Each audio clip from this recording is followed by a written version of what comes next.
మహిళలకు ఉచిత బస్ పథకం వల్ల మెట్రో రైల్పై ఎఫెక్ట్ పడుతుంది. ప్రజాధనాన్ని ఉచిత పథకాలకు ఖర్చు చేసే అధికారం రాష్ట్ర ప్రభుత్వానికి ఎవరిచ్చారని ప్రధాని మోదీ చేసిన విమర్శ ప్రస్తుతం హాట్ టాపిక్గా మారింది.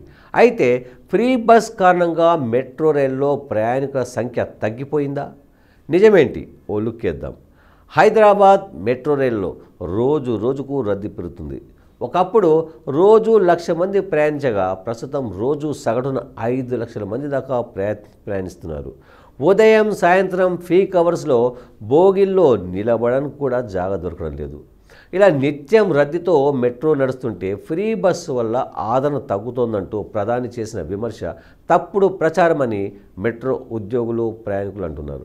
గతంతో పోలిస్తే మెట్రోలో రష్ ఇంకా ఎక్కువైందని, అసలు బోగిలతో ఖాళీనే ఉండడం లేదని చెప్తున్నారు. మహిళల కోసం కేటాయించిన ఉమెన్స్ స్పెషల్ బోగీలు అయితే కిక్కిరిసిపోతున్నాయని, జనరల్ బోగీలోనూ మహిళలే పెద్ద సంఖ్యలో ఉంటున్నారని పేర్కొంటున్నారు. ఉమెన్స్ స్పెషల్ బోగీలతో పాటు జనరల్ బోగీల సంఖ్యను కూడా పెంచాలని డిమాండ్ కూడా ఉంది. ఢిల్లీలో కొన్నేళ్లుగా మహిళలకు ఫ్రీ బస్ స్కీమ్ అమలవుతుంది.